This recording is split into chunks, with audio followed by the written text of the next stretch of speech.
This is previewing of baptism, right? Where you're washing and you come out cured of the disease of sin, right? Jesus references that point as a sign of God's care for other peoples and how God was going to be working and bringing in the Gentiles. And so again, you just see God's heart for all people, to call and draw all people to himself.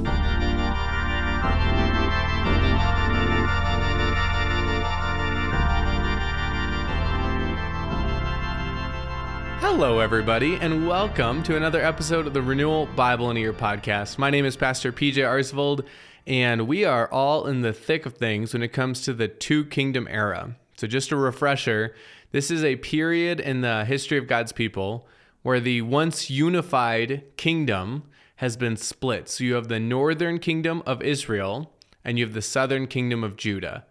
The southern kingdom being the descendants of David and primarily the tribe of Judah, with a little bit of Benjamin mixed in there, and the northern kingdom of Israel being the rest of the tribes. And so we have these kind of two factions, and as we're going to see in this week's reading, sometimes they're cooperating, which isn't always a good thing. Sometimes they're at battle with one another. And what we're actually going to see at the very end of this week's readings is the ending of one of those two kingdoms. And so last time we saw this kingdom once unified under Saul and David and Solomon split, and now we're going to see it ultimately one half of it come to an end. And so this is a very significant point in Israel's history, because one of the things as people got into the promised land, right, all the warnings that Moses gave them was the people that were here before you, I'm driving them out because of their sin, but don't do what they did, otherwise I'll drive you out. And we're going to see just how the people of God now live and act, and how their kings live and act, and then ultimately what God's going to do about it. So as we open up 1 Kings chapter 17, immediately we're introduced to this person called Elijah, okay? Elijah the Tishbite. And Elijah is a crucial figure in the Old Testament. So much so, as we'll see going forward in the prophets, but there is an expectation that Elijah will come before the promised Messiah. So Elijah is going to be a prominent figure he's an embodiment of the prophets and the era of the prophets. He's an embodiment of God's presence and speaking even in the midst of a wicked people.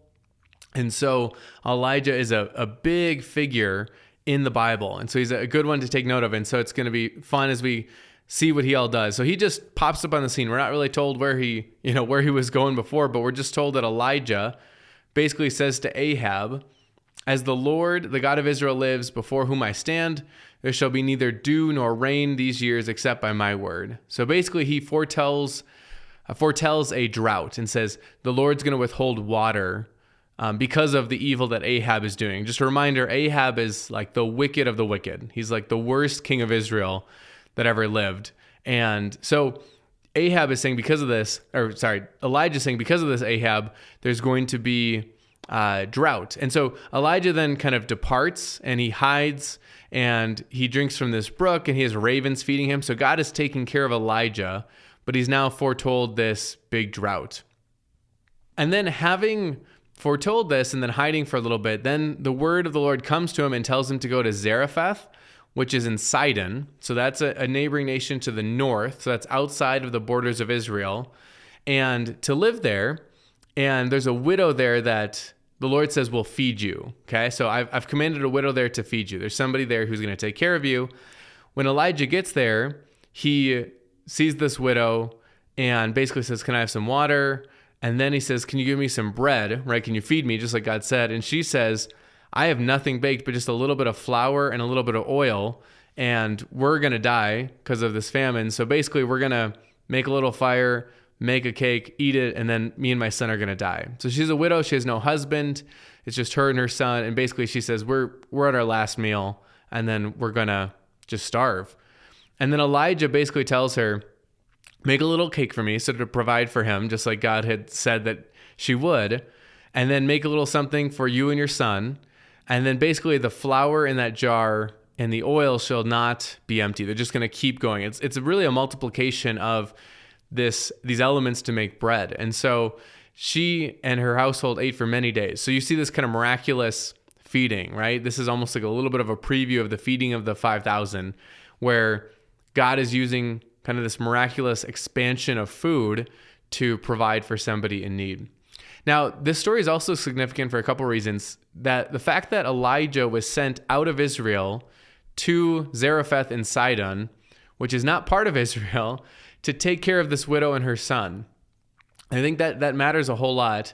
So much so that when Jesus is preaching in Nazareth in Luke chapter 4, one of the things he points out is, hey, during the time of Elijah, there were many widows in Israel, right? Many people during that famine, especially many widows who were starving, who were hurting. But Elijah was sent to a one in Zarephath in Sidon. Basically, Jesus is pointing out, hey, everybody who thinks that you're all the bee's knees because you're in Israel and you're part of this bloodline, don't you see that God has always been working to care for those outside of Israel too, to bless them, to bring them in?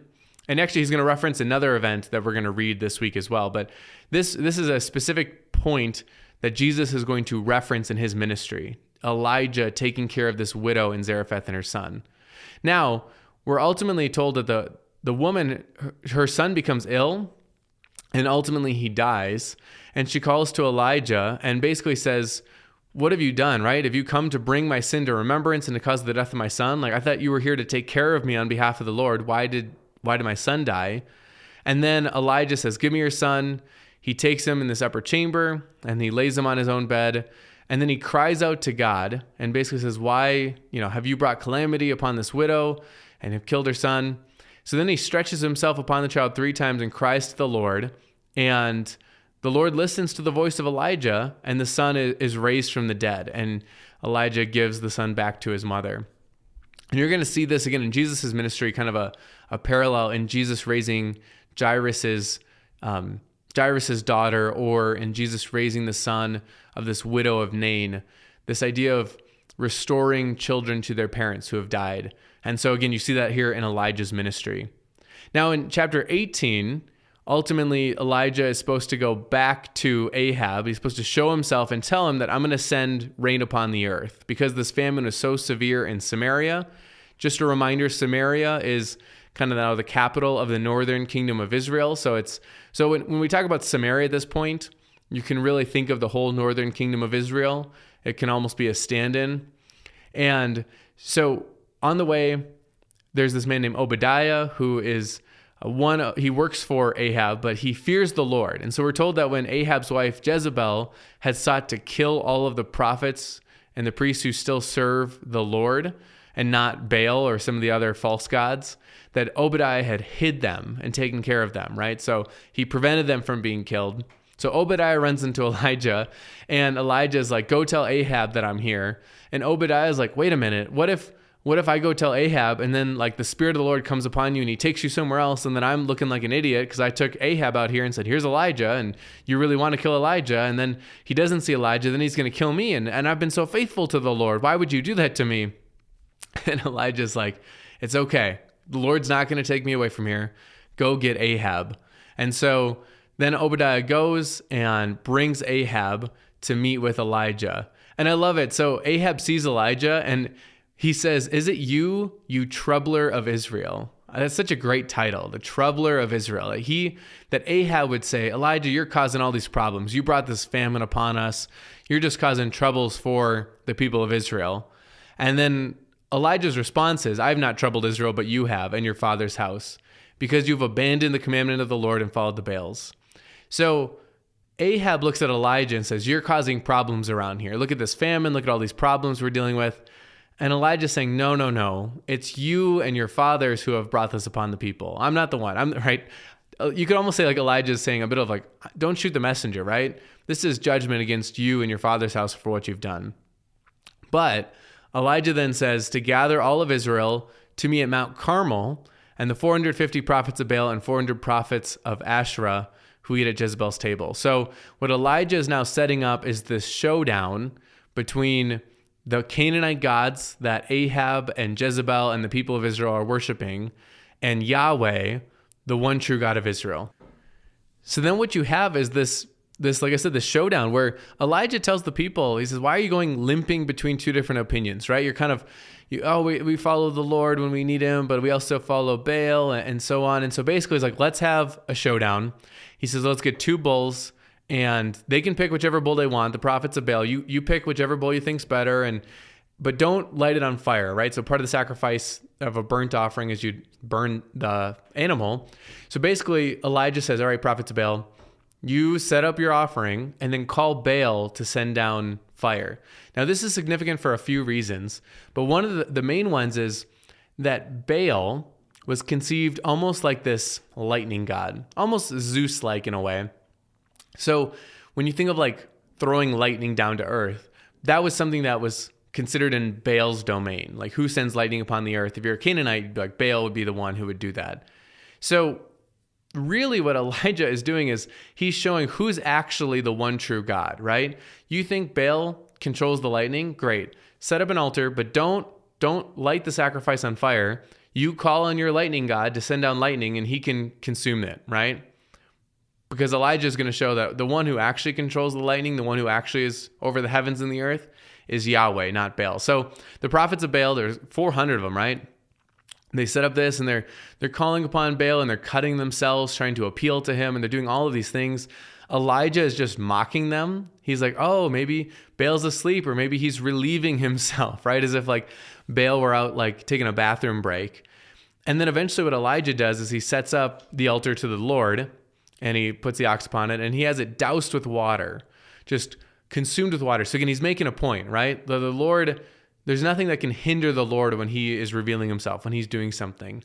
Because Elijah needs fire to kind of prove the point, but he's dousing his offering with water to show like, right, even this offering, this wet, sopping offering will be consumed by fire. And then he calls upon the Lord and the Lord sends fire from heaven. You can imagine like a lightning bolt coming down and the whole thing is consumed and the water is dried up. And the people realize the Lord, he is God. The Lord, he is God. That's the response from the people when they see this. Like, oh my gosh, it is Yahweh. Yahweh, he is God, not Baal. Yahweh, he is God. So then basically then you have the prophets of Baal being executed and kind of like people fleeing, right? Especially like Ahab's people. And then Elijah tells Ahab to go and basically like the rain's coming, right? I've withheld the rain. I showed you that the Lord's in charge of the lightning. Now I'm going to show you he's in charge of the rain. He withheld it for all these years, but rain is coming. So he tells Ahab to go and to eat and to drink. And then he bows down and they look out to the sea and they see, after kind of 7 times of looking, they see this cloud coming up like a man's hand rising from the sea. So you can also imagine like God reaching out, stretching out rain upon the land, and then basically tells Ahab to go back to his chariot. And then the hand of the Lord was upon Elijah, and he gathers up his garments and ran before Ahab to the entrance of Jezreel. Well, then in chapter 19, you have Elijah. Basically what he's done is being told to Jezebel, which remember that's King Ahab's wife. And Jezebel basically sends word to Elijah that like basically the gods do more to me, so much to me and more if I basically don't kill you. Basically she wants revenge against Elijah. And Elijah is actually fearful, which is crazy, right? He just had this big victory. He just called down fire from heaven and the Lord backed him up. And now he's fearful that Jezebel is going to put him to death, and he's scared and he runs off into the wilderness. And I'll just highlight this too in this section, that Jezebel is one of the, you could say, the main villains in the Bible. Jezebel is an embodiment of idolatry. She's a great example of leading one's spouse astray. So think almost like when in Genesis 3, when God confronts Adam, God says, because you've listened to the voice of your wife instead of obeying me, right? You obeyed your wife instead of me. Jezebel really entices Ahab to do all sorts of wicked things. And that's not to alleviate Ahab from any of the blame, because the Bible's pretty explicit that Ahab's like the worst king. But wickedness and evil and wrongdoing can take a lot of different forms. And sometimes it's a kind of being willing to go along with something that you shouldn't do. So Jezebel is really a lot of times the instigator in the evil, and Ahab kind of goes along with him. And when you look at the New Testament, you actually see Jezebel referenced in the book of Revelation, where one of the churches are called out for tolerating that woman Jezebel, that false prophetess, who's leading people into sexual immorality and into idolatry. So she really becomes a landmark for kind of seduction, sexual immorality, idolatry, these kind of wicked things that she entices her husband, King Ahab, into leading the people into. And it's a good reminder that, we have a responsibility if you're married as a husband or wife to, as a husband, lay down your life for your wife, to serve her sacrificially and to love her.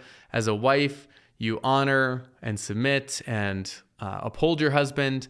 And those things play off each other really well when things are going well.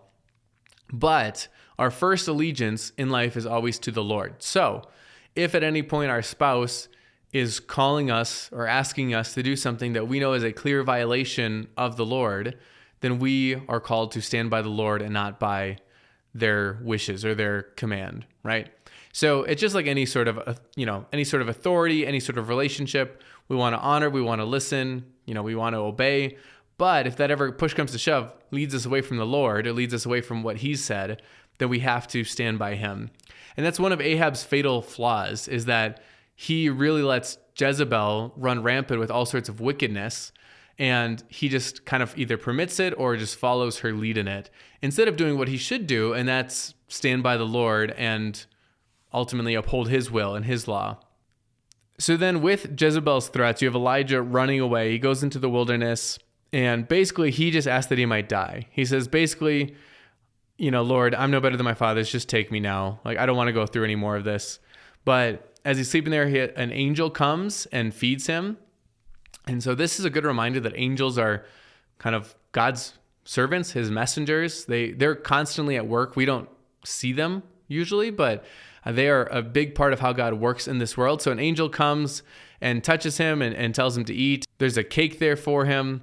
And then ultimately he eats a second time. And then he goes, and with that food, the strength from it, he goes 40 days and 40 nights to Horeb, the mountain of God. All right, this is Sinai, right? So now you have Elijah fleeing from Jezebel, fleeing from Israel, but he goes back to Mount Sinai and spends 40 days and 40 nights there. Now, who has done that?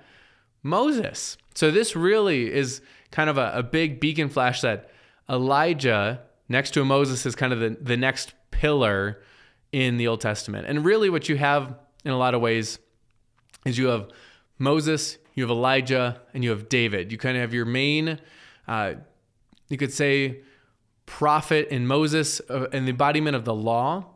You have Elijah, who's the embodiment of the rest of the prophets. And you have David, who is the king of all kings. And so now Elijah is being connected to Moses here on top of a mountain. And we're seeing kind of Elijah as this very prominent figure. And we're going to have a lot of prophets that are going to come and go and do all sorts of great words and great deeds. But Elijah is going to stand amongst them as kind of the significant prophet outside of Moses again. But Moses' job really is the lawgiver. He's the one through whom the law is given.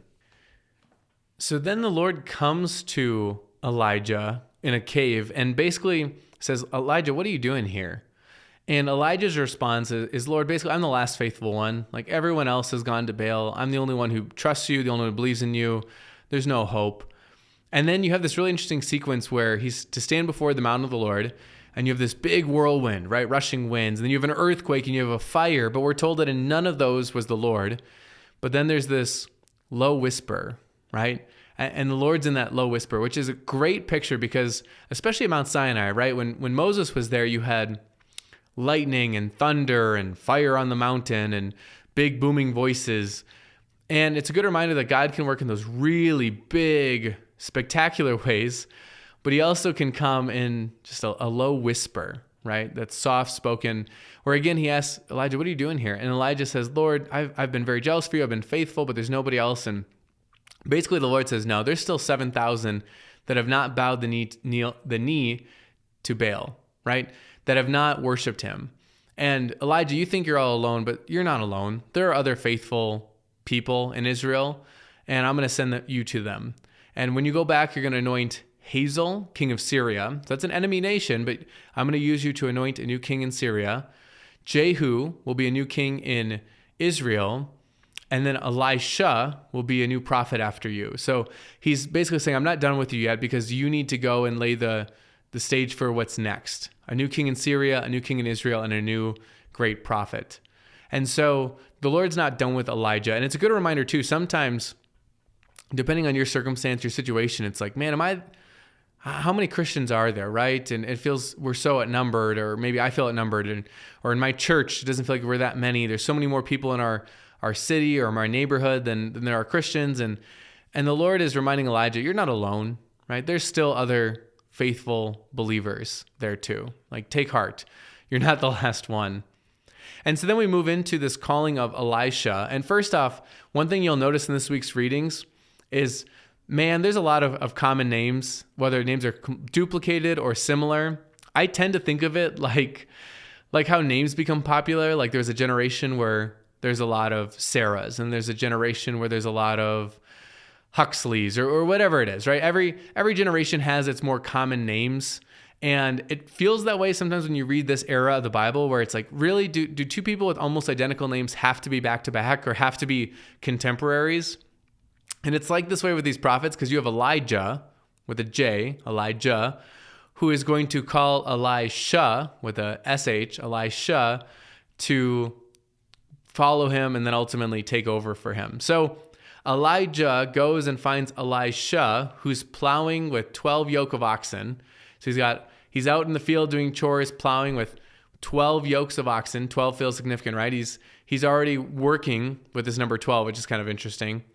And then he's with the 12th of those when Elijah passed by and cast his cloak upon him. And much like when Jesus calls the disciples in the New Testament, they kind of leave everything. Basically, Elisha stops what he's doing. He stops plowing and basically says, let me say goodbye to my mother and father and I'll follow you. And basically, Elisha runs back. He takes the yoke of oxen, he sacrifices them, boils their flesh, gives it to the people, and then he follows after Elijah and assists him. And he becomes his right-hand man. Think Joshua with Moses, right? So if Moses then was training Joshua, who took over for him, now Elijah is training Elisha, who follows after him. So then we take a little bit of a step away in chapter 20 from Elijah and Elisha, and we go back to Ahab, who is at war with Syria. So the king of Syria, Ben-Hadad, is waging war against Israel, and he's coming, and he has this giant army. He's threatening Ahab, and Ahab's going to fight, but it doesn't look good. And then a prophet comes to Ahab and basically says, this is how you will know that I am Yahweh, right? That I'm the one who's going to give you victory. And so ultimately what ends up happening is Israel wins. Syria kind of consoles themselves saying, hey, their God is a God of the hills, and we were fighting in the hills over in Samaria and Ephraim area, but our God is a God of plains, so next time we fight, we'll fight them on our terms, and our gods will have more strength than their gods, right? So you can just see their understanding of local gods. And then that prophet basically comes to Ahab again and says, they have been mocking me. To assume that Yahweh only has power in the hills and not the plains, we're going to show them again. So in the spring, we're going to fight again. And what's beautiful, again, is this shows the Lord upholding his own name. Think of all the times when people have blasphemed against Yahweh in the Bible. And the Lord, on account of his own name, his own glory, says, Ahab is not a great figure. Israel is not doing good. And yet to show Israel that he's the Lord and to show the other nations that he is the God of heavens and earth, he gives victory. So they twice defeat Ben-Hadad and the Syrians, and ultimately Ben-Hadad is captured by Ahab, and Ahab lets him go. He makes a covenant with him. And then you have this interesting situation where you have another prophet. So you have a lot of prophets that were not even given their name, but they kind of play these prominent roles speaking for the Lord. And he tells another prophet, basically like, hit me, strike me. And the prophet's like, no, I'm not going to. And basically then the prophet says, because you didn't listen, you're going to be consumed by a lion, right? You didn't listen to me. You didn't do as I said. And that comes to pass. Then he tells another prophet to strike him, and he does. He hits him and he wounds him.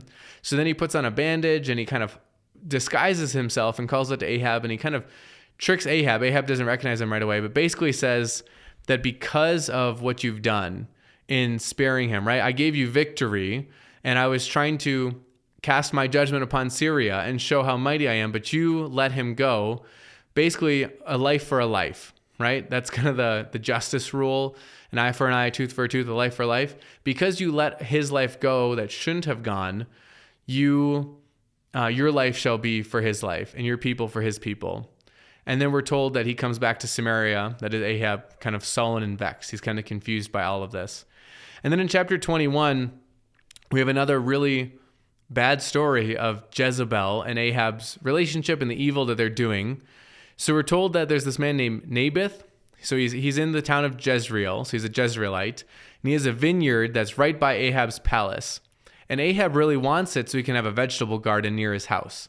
So he's saying, hey, give me your vineyard so I can use this land. And Naboth says, I can't give up my father's inheritance. Now, if you remember way back in like Numbers and so on, like there was so much attention to keeping land and property within family lineages, right? The whole year of Jubilee was that it would go back to its original family line. And so Naboth honors the Lord's wishes and says, no, I can't give up my family's plot of land. The Lord has given us this and I'm supposed to, pass it on or whatever. So Ahab is kind of like pouty. He's like, oh man, like I can't, he won't give me his field. But Jezebel, who's much more ruthless and much more crafty, she hires worthless men in the town to basically give false witness against Naboth. And she signs this letter that goes out from Ahab. So again, she's using Ahab's position of authority and influence, but she's using it for evil purposes. And she basically, if you remember that anything needs to be established on the count of 2 or 3 witnesses. So she gets multiple witnesses to make up a lie and say, we heard Naboth blaspheme the Lord, right? Which is a capital offense. It's capital punishment. You will be killed. And so she basically does this and basically has this happen in front of everybody. Naboth is murdered, right, for something he didn't do. And then Jezebel goes to Ahab and says, hey, you can take the field now because Naboth is dead, right? Go take it. So Ahab takes the vineyard and turns it into his vegetable garden. Now, the Lord obviously does not like this. And so he goes by Elijah. So here's Elijah coming back and basically the Lord tells Elijah to go to Ahab, and he comes to him and basically says, have you killed and also taken possession, right? You murdered a man, now you took his property, right? This is in a lot of ways, this is similar to David in murdering Uriah the Hittite and then taking Uriah's wife as his own. Obviously a little bit of a different order of things. But basically that there's now going to be judgment against you, that your whole household will be cut off and your blood will be in the same field that Naboth's blood right here in this vineyard, your blood will be spilled, and that the dog shall eat Jezebel within the walls of Jezreel. So there's now judgment pronounced against Ahab. Now, interestingly, Ahab repents. This is fascinating. We're told in verse 25, this is in chapter 21, verse 25, there were none who sold himself to do what was evil in the sight of the Lord like Ahab, whom Jezebel his wife incited. He acted very abominably in going after idols as the Amorites had done, whom the Lord had cast out before the people of Israel. So again, what's the verdict on Ahab? Ahab does more evil than any other king, and his wife Jezebel is a big part in inciting him to do this. And he does all of those things that the people who were before Israel did that got them kicked out of the land. So that's the context for the fact that when he hears this judgment, he tears his clothes and he goes about fasting and is dejected, right? He's repentant, he's sorrowful, which is remarkable. So the Lord comes back to Elijah and says, basically, Ahab has humbled himself before me. Because of this, I'm not going to bring disaster in his days, right? So his whole household will not be cut off during Ahab's life, but in the days of his son. So Ahab, because you repented, because you humbled yourself, the judgment's still coming, but you won't see that full judgment. You will not see your whole house cut off in your days. Now, even despite the fact that Ahab repented, as we get into chapter 22, you have, to me, one of the funniest stories of Ahab, because you really get to see his personality. And this is just a reminder, he repented, he humbled, that's good. He is not like completely redeemed and fixed. So in chapter 22, we're told that for 3 years, he's at war with Syria. So Israel and Syria at war.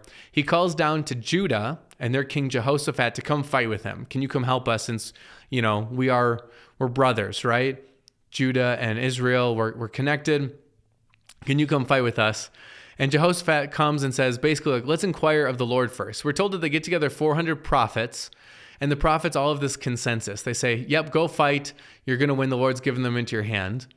And then Jehoshaphat says, is there one more prophet of Yahweh who we could inquire of. And I love Ahab's response because he says, well, there's this one, his name is Micaiah, but I hate him because he never prophesies good for me, right? It's so childish. Like, yeah, there's one other prophet, but every time he speaks for the Lord, he speaks bad things. And he never says that things are going to go good for me, which again, this is the worst king in Israel. Of course, the prophet who speaks for the Lord, of course, is not going to be glowing about Ahab, but he's just like, yeah, I don't like him because he never says that good things are going to happen to me. And Jehoshaphat basically says, like, go get him. So they go and get Micaiah, and the person tells Micaiah, everybody has prophesied good for this battle. You should do the same. Micaiah says, whatever word the Lord gives to me, then I will speak that. Okay? So I'm only going to speak the word that the Lord gives to me. I'm not just going to tell you whatever you want to hear. And it's funny because Micaiah comes out and he basically answers him. I picture this in a very monotone, like, go up and triumph. Yahweh will give it into the hand of, give your opponent into the hand of the king, right? You're going to win. But they can tell that he's not being honest. He's not being earnest in this because, like, another prophet, Zedekiah, he makes himself horns of iron and kind of uses this object lesson. He says, the Lord says, with the mighty horns, you will push the Syrians until they're destroyed. And so Micaiah here is just like, yeah, whatever, you're going to win. And they're like, speak honestly.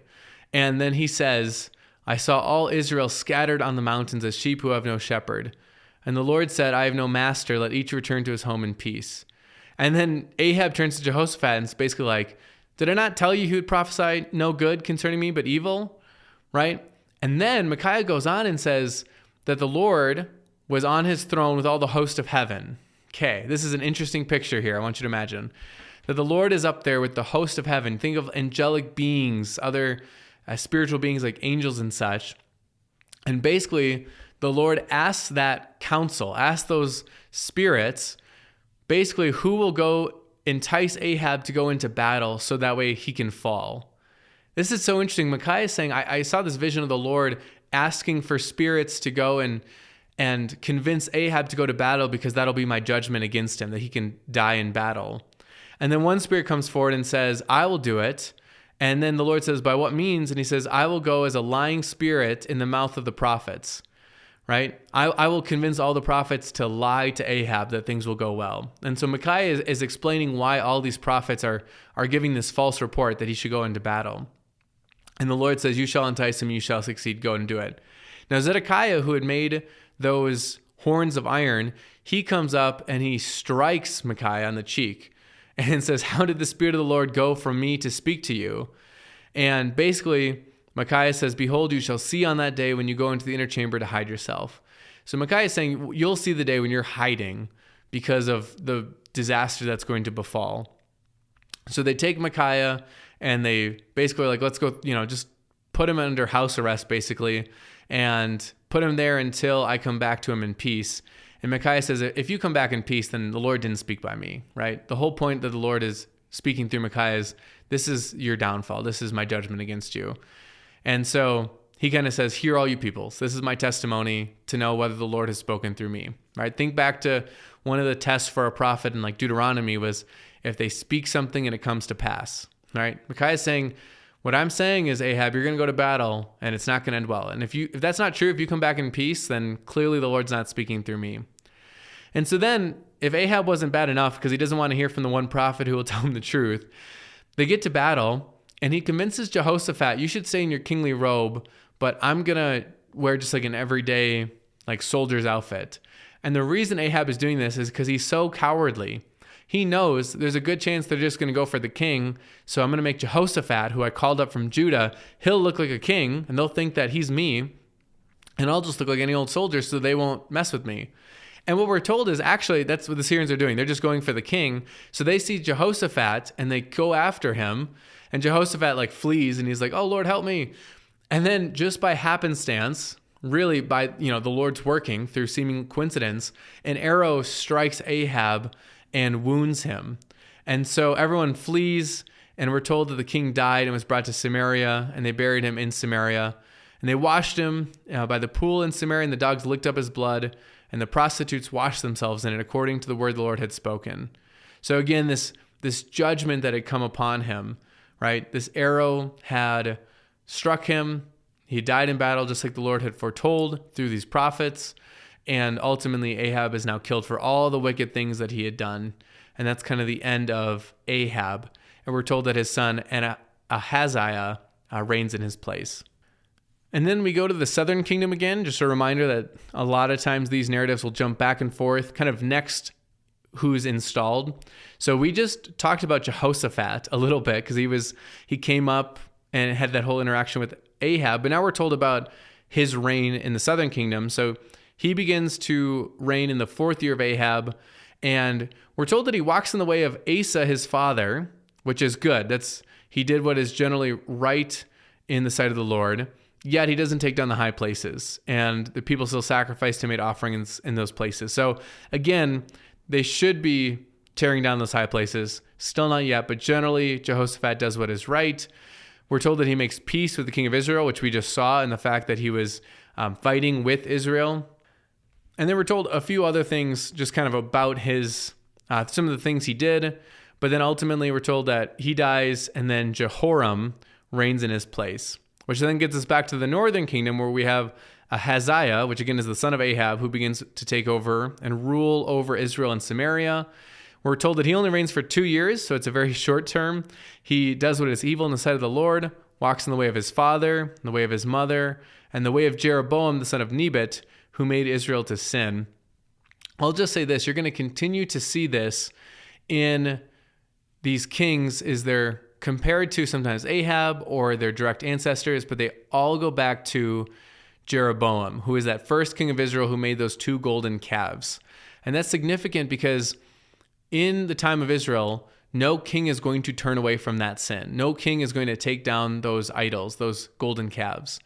And in a lot of ways, it leaves you asking as a reader, like, oh my gosh, can a king come along and finally turn from that original sin that Jeroboam did, right? That first man to rule over Israel who sinned, nobody will turn from it, and nobody seems capable of or even willing to.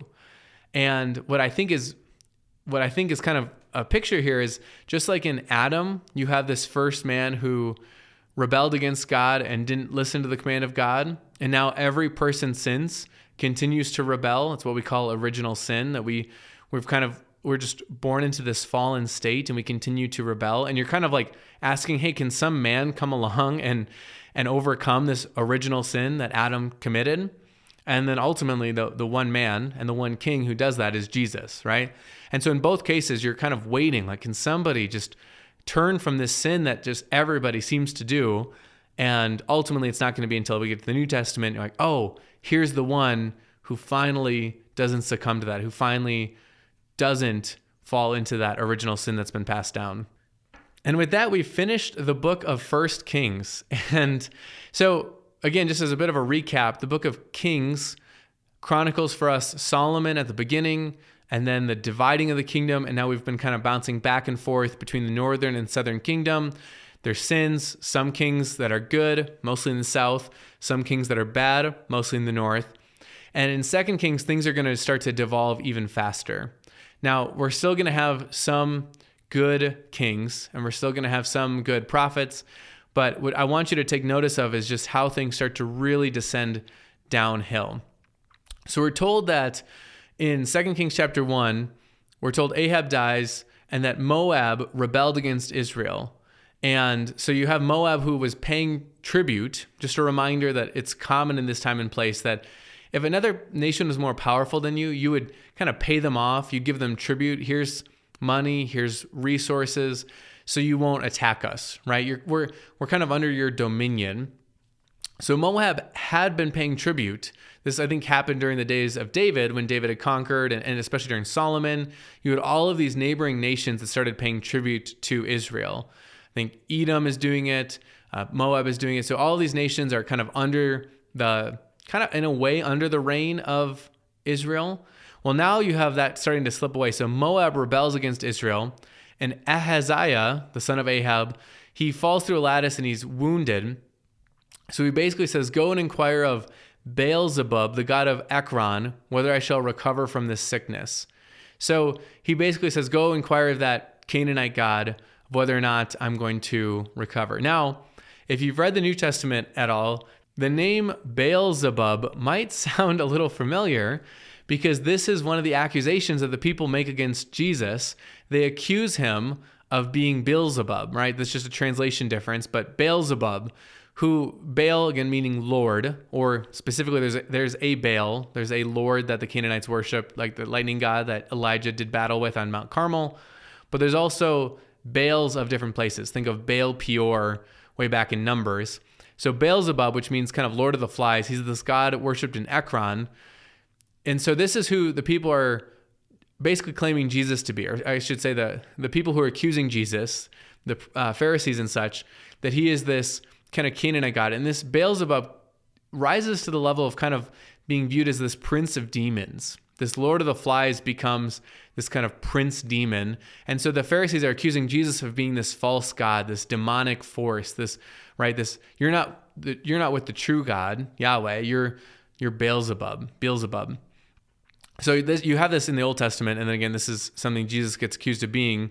Now, again, it's not a good sign that Ahaziah is trying to inquire of a false god, right? Not the Lord. And so Elijah basically meets the messengers and basically says, is it because there is no God in Israel that you're going to inquire of Beelzebub, the god of Ekron? Basically go back and say, thus says Yahweh, you shall not come down from the bed which you have gone up, you shall surely die. So basically they tell him, because you didn't even inquire of the Lord, you're inquiring of these false gods, you're never going to recover from this. Now they come back and they tell Ahaziah, and he's like, what did the man look like who talked to you? And they describe it, this garment of hair, this belt of leather. And again, this is imagery you're going to see in John the Baptist in the New Testament. And then he knows this is definitely Elijah.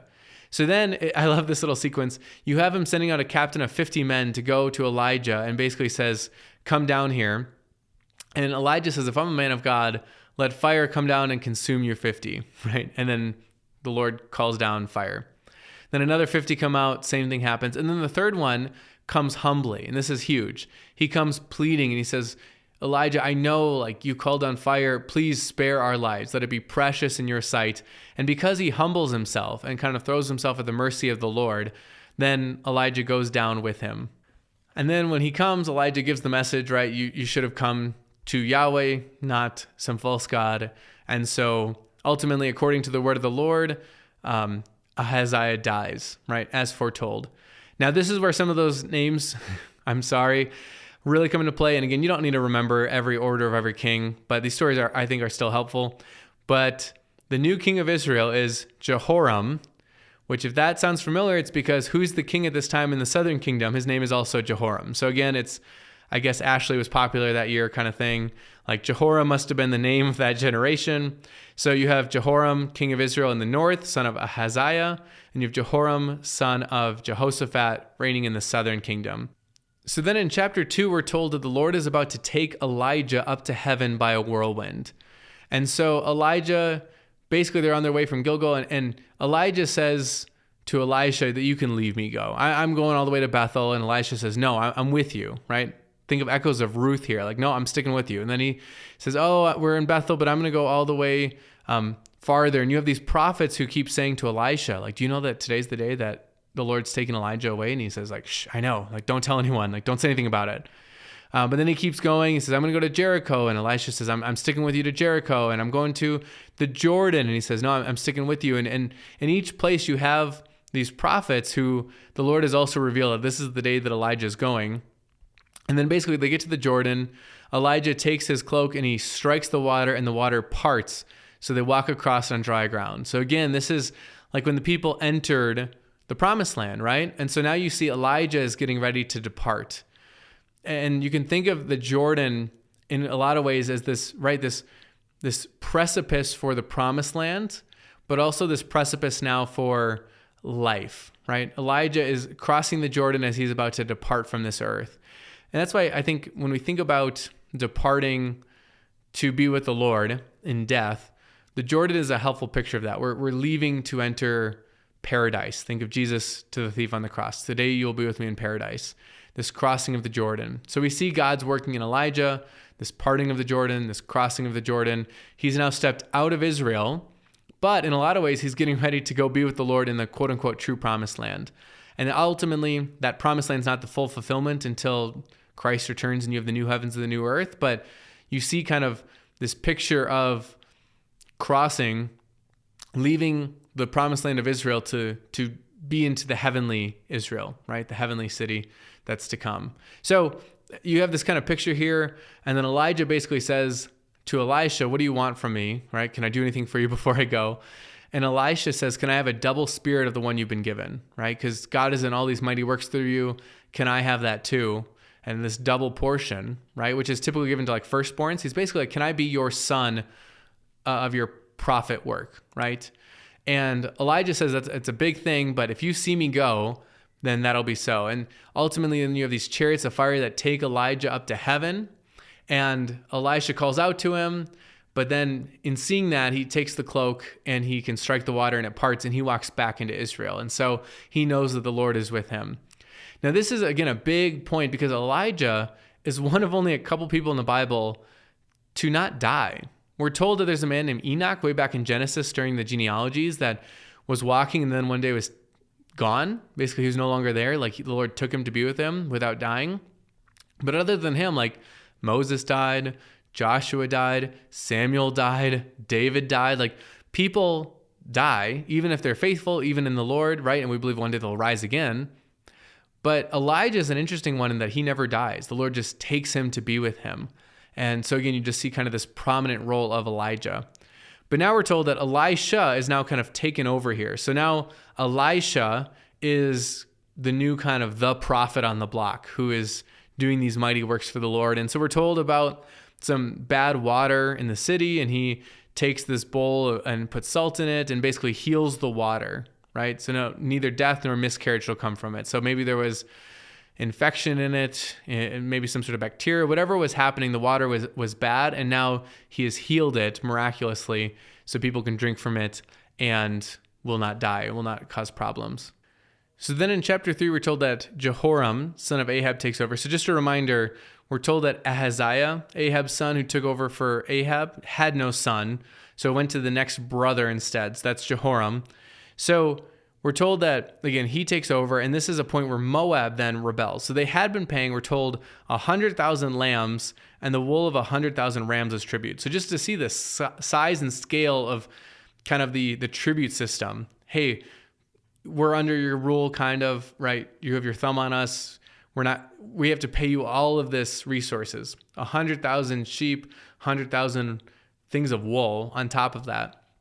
So Moab views this as a chance to rebel. So they rebel, they stop paying tribute.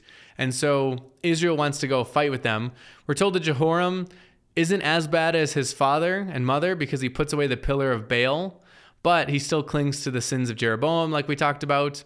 And then basically what Jehoram basically does is he's going to go fight against Moab. And he goes and asks Jehoshaphat, king of Judah, to come with him. And so we're told that they're going down, and then they go get the king of Edom. Now remember, Edom comes from Esau, so you have kind of a family battle here, like kind of team. You have the king of the northern kingdom of Israel, following kind of, again, the lineage of Israel. The king of the southern kingdom of Judah, following the lineage of David. And then you have the king of Edom, following the lineage of Esau. So you have Jacob, Esau, and then this kind of special branch of David's. And they're all coming together to fight. So they muster their armies together. But then they go into the wilderness and they realize, like, we're 7 days in, there's no water, we're all going to perish. Like, and they think, like, Yahweh has called us out here to judge us, to kill us. Like, this is our doom. And they decide we need to get Elisha because he cared for Elijah and Elisha can speak for the Lord. So they call Elisha, and Elisha basically says, if it wasn't for Jehoshaphat, who's in that lineage of David, I would have no regard for you, but because of that, I'm going to take care of you. So he miraculously causes water to sprout out. So they go from this dry desert to this like bountiful water. Again, just a picture for the Lord's provision, like dry desert, no hope, now an abundance of water. And then the next morning, basically what happens is Moab comes up against them and they see the sunrise. Imagine like a sky at sunrise, and they see all of this water, but it's reflecting red, right? Because of the sunrise. And they assume that, oh, you know what probably happened is all of those kings quarreled with one another and they killed each other. And that's just a big pool of blood, because why else would there be all of this liquid in the middle of a desert? So they go to fight, but then they're ultimately defeated, and the Lord defeats Moab through these kings. Now, what's interesting is that the battle ends with the king of Moab sacrificing his son, who would have reigned in his place, and offered him as a burnt offering on the wall. And there came great wrath against Israel, and they withdrew from him and returned to their own land. So ultimately, the Lord provides and protects his people. But you have, again, child sacrifice taking place, where this king is sacrificing his son to appease his God or whatever, and ask for help. And we're told that wrath comes upon Israel. So this is just a reminder that there's kind of two things that are true in the Bible about foreign gods. One is that they are not God, capital G. They are not Lord over heavens and earth. And in a lot of ways, like we saw on Mount Carmel with the prophets of Baal, they're kind of nothing, right? At the same time, we are told that sometimes there is this demonic force, this spiritual power associated with some of them. And just a reminder, when the people of God were in Egypt back in Exodus, we're told that the magicians seemed to be able to replicate some of the signs that God was doing. So what exactly happens here in chapter 3 of 2 Kings, where we're told that there's this child sacrifice and great wrath comes upon the people of Israel? We're not sure, but it seems to imply that there's some sort of demonic power that's been invoked, right? And it's a good reminder too that, like, even in today's world, there are a lot of spiritual things that claim to have spiritual power, whether they're contacting the dead, whether they're about fortune telling, whatever it is, spells, witchcraft. And in some way we know that, right, that's not ultimately the true source of power in this world. The true source of power is God and the Lord Jesus and through the Holy Spirit. But it's a reminder that those forces can sometimes do things, right? We do believe in demonic forces that can act in this world. And so you can invoke powers. Now, they're not good powers, and they're never for your good, even if they seem powerful, right? Even if they seem like they might help you, they're never for your good. They're always to use you, to lead you astray. And ultimately, part of the gospel is that Jesus is stronger than those powers. That the Holy Spirit is stronger than those powers. That's why in the Gospels you see Jesus casting out demons. They offer some power. In the New Testament, they will have the power to seize people up or throw them down or kind of possess them, put them not in their right mind. But Jesus is more powerful than every one of those demonic forces. So just kind of an interesting thing here. We're going to have one more story in this week's readings where you see angelic forces on the good, but it's just a reminder that there are spiritual forces in this world that we don't see, but that doesn't mean that they're any less real. Now, as we get to chapter 4, we have Elisha having just helped out these kings.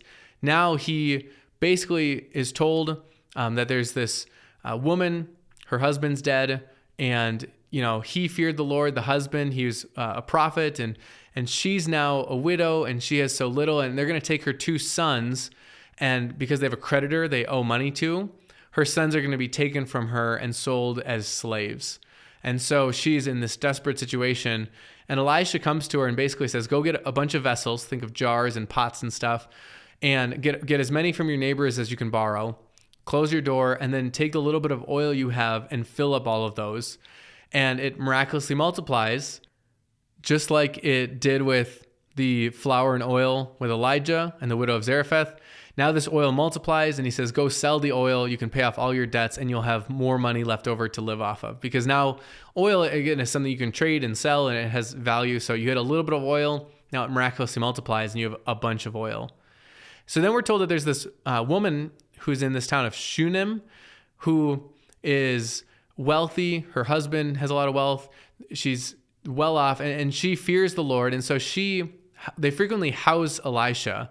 And she basically tells her husband, let's give him a little guest room that he can use. Whenever he's passing through this area, he can stop and he can stay in our guest room. So again, just incredible hospitality to this man of the Lord. So Elisha is staying there and basically says, what can I do for them? And Gazi, who is his servant, says, basically, she has no son. Her husband is old, right? So they have no future heir. This would be a huge deal. Also, if he dies, right, she has no kind of man to do the typical providing and so on. And so basically, in a very similar way to when God promises Abraham and Sarah a child, Elisha tells this woman that this time next year you'll have a child. And at first she's like, don't deceive me, don't lie to me. But it comes to pass, and she has a son. Now we're told that later the son grows up a bit, and he's out in the field with his father, and he gets sick, and he ends up dying. And this woman comes to Elisha and basically is like, didn't I tell you not to deceive me? Like, why did you give me this son who then you take away? So then Elisha ends up going back, and again, similar to Elijah with the widow in Zarephath, similar to Jesus and a couple widows and Jairus, you have Elisha raising this son from the dead and giving him back to his family. And so again, kind of this beautiful picture of care. Then you have Elisha doing some more miracles, healing some stew that had something in it that was causing problems. The people say there's death in the stew, so maybe some sort of poisonous gourd or something had gone in, something harmful, but he heals it. He multiplies loaves of barley, which again is a good preview of the feeding of the 5,000, where he's able to miraculously feed a much larger number of people with loaves of bread. Now, in this case, he had 20 loaves of barley, and he feeds 100. And so that just shows you how remarkable it is when Jesus takes, 7 loaves and feeds 5,000, right?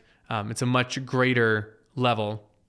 And then in chapter 5, we're told about this man named Naaman, who's the commander of the army of Syria, and that the Lord had given him great victory. So this is interesting, right? This is an enemy nation that Israel's been in war with, but we're told that the Lord had been giving Syria victory through Naaman. So again, you just see the Lord's working through all sorts of different means and people and places. The Lord is, even while he's the Lord of Israel, he's the God of Israel, he's also Lord of heaven and earth, and he's working in all sorts of events around the globe. And we're told that Naaman, he's this honorable man, he's successful, but he has leprosy, and it's to his great shame. And we're told that there was this girl who had been carried off from the land of Israel in a raid. So Syria had attacked Israel at some point, and they carried off this little child, which is horrendous, right? And this little girl basically is the reason who basically she tells Naaman and his household that there's a prophet who could help him. So, just a remarkable faith by this little girl, right? She's taken into a whole new land and stuff. And for her to be the means by which Naaman is helped is truly remarkable. Talk about repaying good for evil, right? She received evil and she repaid it with good. So Naaman comes to Elisha's house ultimately, and Elisha doesn't come out to meet him, but basically says, go wash yourself in the Jordan 7 times, and then you'll be fine. Now, Naaman at first, he's actually ticked about this. He thinks first off, it's like, he's an important figure. It's like, you won't even come out of your house. And he's like, just dip myself in a river. Like, I could have done that anywhere. But ultimately, his servant is like, no, isn't this a great word? Like, he's promising to heal you. So Naaman dips himself in the Jordan 7 times, and he's restored. He's cleaned. His flesh is healed of the leprosy. So it's this great, wonderful miracle. And again, this is previewing of baptism, right? Where you're washing and you come out cured of the disease of sin, right? Again, we still wrestle with sin in this lifetime, but it's claim on you. You're saved. You're washed of your sins. You're forgiven. It's the language the New Testament uses. You see a picture of that in Naaman. Now, again, I mentioned earlier with the widow of Zarephath that Jesus references that point as a sign of God's care for other peoples and how God was going to be working and bringing in the Gentiles and the non-Hebrews and non-Jews into the people of God. Well, this is the other story where basically Jesus says there were many lepers in the day of Elisha, but he was only sent to heal Naaman the Syrian, right? Who's an enemy commander, right? This is crazy. And so again, you just see God's heart for all people. Jesus came not just to save people of a certain lineage, but to call and draw all people to himself. Now, Gehazi, who is Elisha's servant, this is not a good moment for him because Elijah basically doesn't want to receive any payment. But then Gehazi goes back and says to Naaman, oh, hey, Elisha ran into some people. He needs to help them out. So could you give us some money and some clothes? And Naaman's like, oh, of course. And he gives that to Gehazi. Gehazi hides it, goes back to Elisha. And Elisha's like, where are you?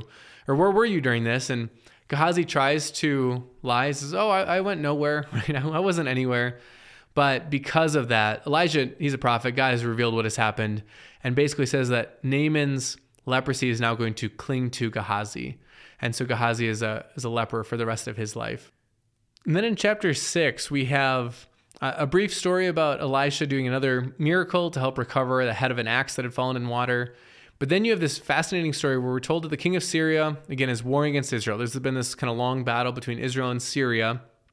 And we're told that, they keep getting thwarted, right? They keep planning these attacks, but it seems like they know somebody. So basically they're trying to figure out who's telling Israel about our plans? Who's this one? Who's the spy amongst us?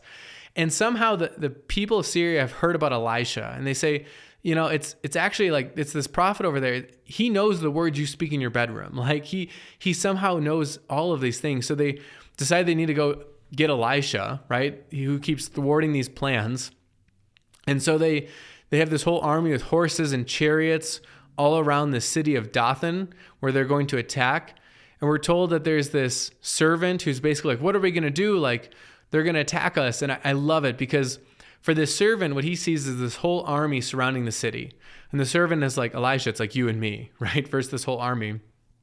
But what Elisha says is, do not be afraid, for those who are with us are more than those who are with them.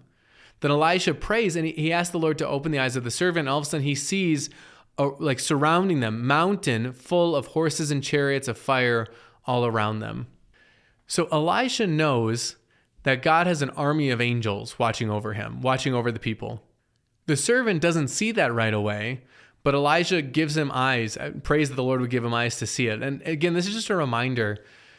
We are invited to see the world as it really is. And the way that the Bible lays out that it really is that this world is full of God's activity and that it's full of angels and demons, fallen angels, working, and the angels are working for God. So how is that the case? What are they doing? We're not always sure, right? In the case of Elijah, it was feeding him. And in the case of other stories, it's fighting.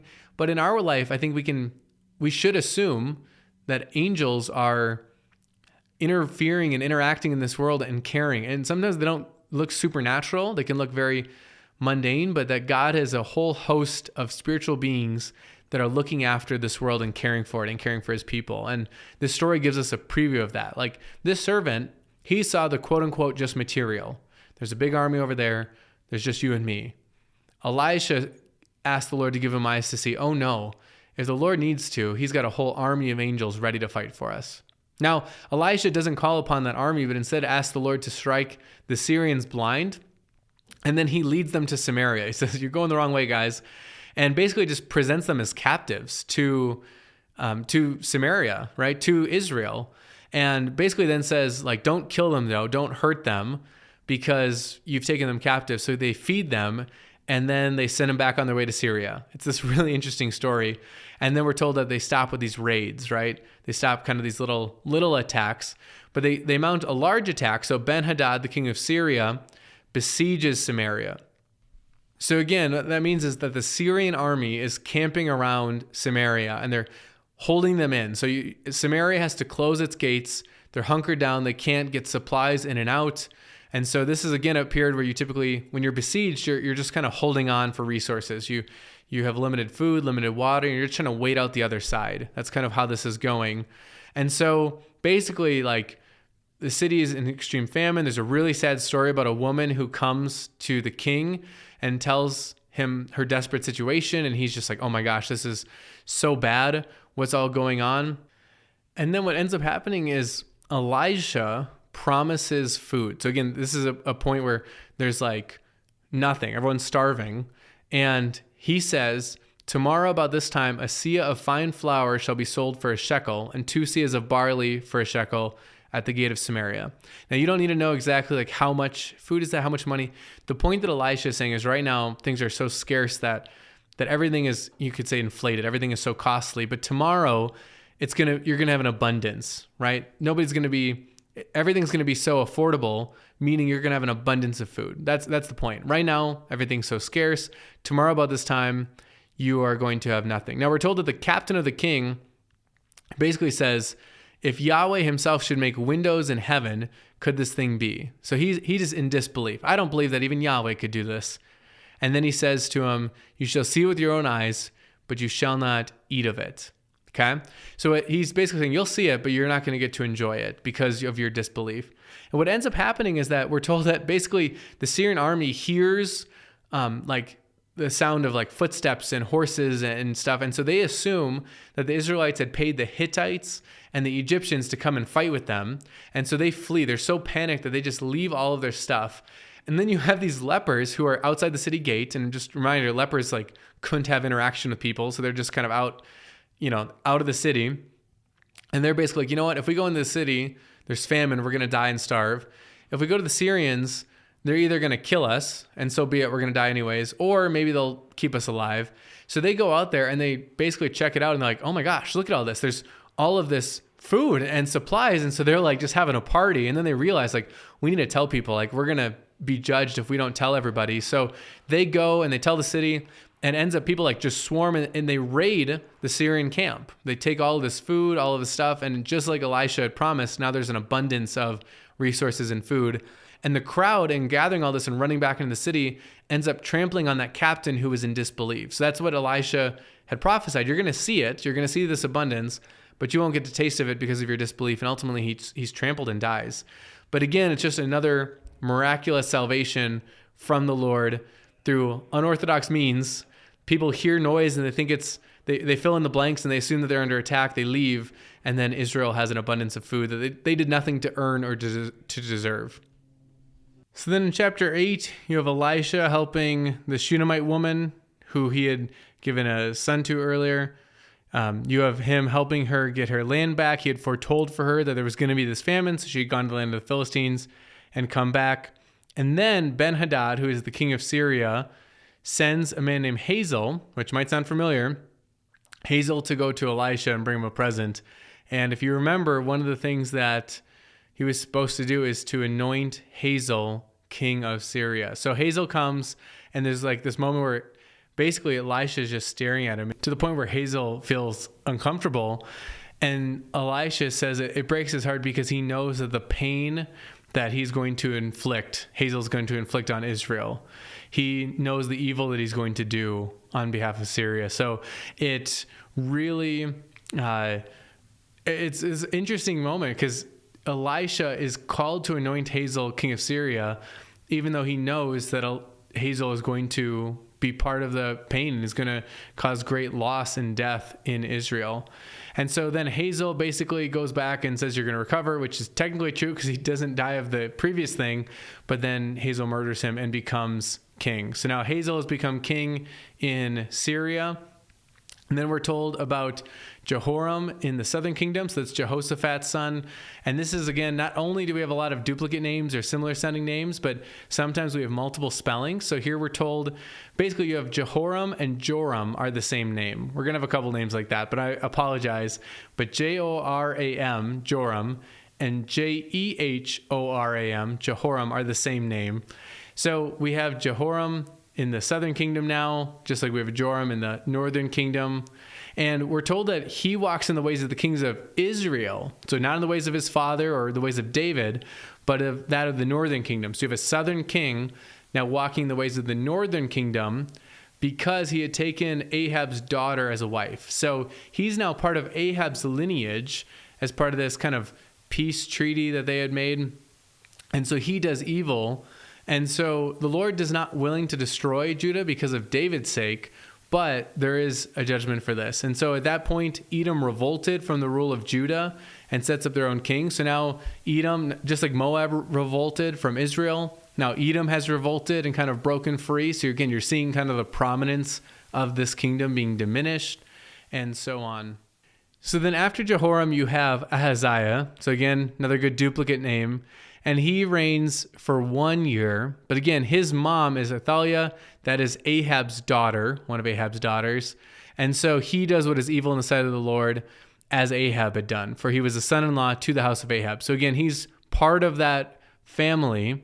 And he goes with Joram, son of Ahab. So he goes with Israel to make war against Hazael, king of Syria. And the Syrians wound him. And King Joram returned to be healed in Jezreel. And we're going to see more about his story. But so we have another bad king. So in the southern kingdom now, you have Ahab's influence trickling down through marriage. And you had Jehoram. Now you have Ahaziah, who are both bad kings. Now in chapter 9, we're going to get what kind of is our best northern king, the best king of Israel, right? When you just think of the northern kingdom, not obviously David, but what ends up happening is Elisha then calls one of the prophets and basically tells him to go and look for Jehu, who's son of Jehoshaphat, but not the Jehoshaphat who was king of Judah, different Jehoshaphat. So Jehu is the name that we want to hone in on here. Jehu is to be anointed king over Israel. So this prophet goes to him, and Jehu is a commander in the army, so he's like with a bunch of officers and stuff, and they're plotting. And then he takes him into a room, and he anoints him king over Israel and tells him that he is to basically strike down the house of Ahab and avenge the blood that they had shed.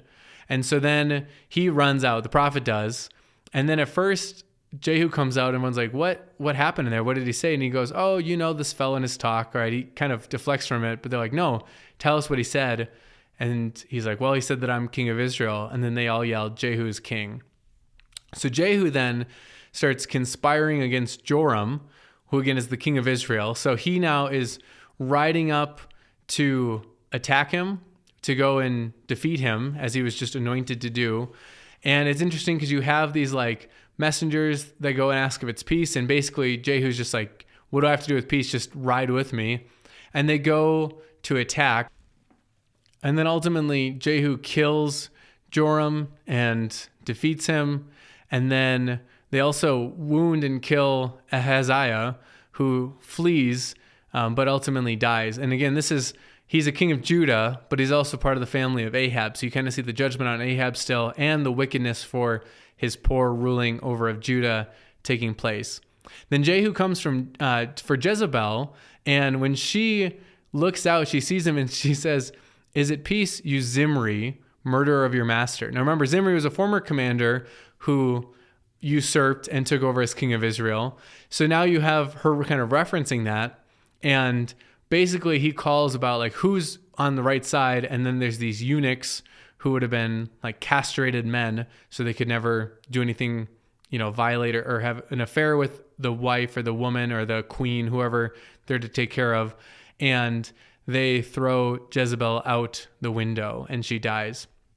And then later when Jehu and his crew come to go and take the body, we're told that the dogs had already eaten up her body, right? Which was part of the curse that was given, that dogs would eat her within Jezreel. So this is kind of the first part of this big condemnation of Ahab and Jezebel and their whole lineage for the wickedness and the vileness. Again, remember, we're told that Ahab was the worst of all the kings, and he was incited to do all this by Jezebel. So then in chapter 10, basically Jehu starts taking out judgment on all of Ahab's descendants. You have all of these 70 sons of Ahab around Samaria, and Jehu sends word, and the people follow Jehu and ultimately execute these sons and show that they're on the right side. So again, you have these prophecies by Elijah being fulfilled. And then we have Jehu striking down the prophets of Baal. So here he uses a little bit of cleverness. Basically, he says, hey, we're going to worship Baal. Everyone who worships Baal, come. We're going to have a big worship party at the temple of Baal. And so all of these people come, all these prophets and so on. And then what he ends up doing is they put on vestments for it as well. And then they kill all of the people there who are to worship Baal. So it's basically you just outed yourself as an idolater in this case. So that's how Jehu kind of rounds up all of these people who worship Baal and not Yahweh. And then we're told that they demolished the pillar of Baal. They demolished the house of Baal, so the temple to Baal, and it's made it into a latrine to this day. So it's a very fitting end to that temple, is that now it's a bathroom. It's, somewhere that people go to relieve themselves. So Jehu wipes out Baal from Israel. So in this way, Jehu, in a lot of ways, is maybe the best king of the northern kingdom, right? Now, we are told he did not turn aside from the sins of Jeroboam, the son of Nebat, which made Israel to sin, that is the golden calves in Bethel and Dan. So, again, this is where you're still waiting for somebody. Like, this is like the best the northern kingdom's going to get. And even he won't get rid of those darn calves and won't stop the people from going into idolatry. But the Lord does say, because you have done well in carrying out what is right in my eyes, and have done to the house of Ahab according all that was in my heart, your sons of the fourth generation shall sit on the throne of Israel. So, again, you have this promise of like, you have done well in kind of purging Baal from Israel. And so the Lord is promising up to 4 generations sitting on the throne, okay? Now, we are told that in those days, the Lord begins to cut off parts of Israel. So Hazael of Syria, he defeats them throughout the territory of Israel from the Jordan eastward, all the land of Gilead, which has been a really prominent part of the history of God's people so far, the Gadites, the Reubenites, the Manassites from Aor. So you have all of this place, even Bashan, all of this area that was part of the expanded Israel that is now being cut off. And you're seeing the kingdom diminishing. It's kind of crumbling. And it's very symbolic of this people they came in and the Lord gave them this abundance and said, if you listen to me, things are going to go well. Well, they continued to generally not listen, continue to go after other gods, do abominable practices. And so you're seeing the kingdom, even their territory, starting to crumble away. In chapter 11, then we're told that Athaliah is reigning. So again, that's one of Ahab's daughters. So she's now taken over in the southern kingdom. Her husband has died. And when she sees that her son has died, Ahaziah, who was killed by Jehu, she basically starts killing all the royal family to keep herself alive. So she wants to be the queen now. She's taken over. So she murders the rest of the royal family so there wouldn't be anyone to challenge her. But we're told that Jehosheba, who is a daughter of King Joram, so that's a sister of Ahaziah. So the sister of the just deceased king takes Joash, one of his sons, and hides him. So Joash is little, he's a child, and he's hidden. So everybody else is put to death by Athaliah, the new queen, except for Joash, who's hidden. And he remains hidden for 6 years in the house of the Lord, which is kind of a cool picture. You know, sometimes we use the name for our worship space are called a sanctuary. And the idea that God's presence is our protection. And I really like that because here, this tyrant leader is committing murder, and one boy is spared, and he ultimately finds security for 6 years in the Lord's house. And it's kind of a beautiful picture. He hides in the temple, and in the Lord being his refuge is spared.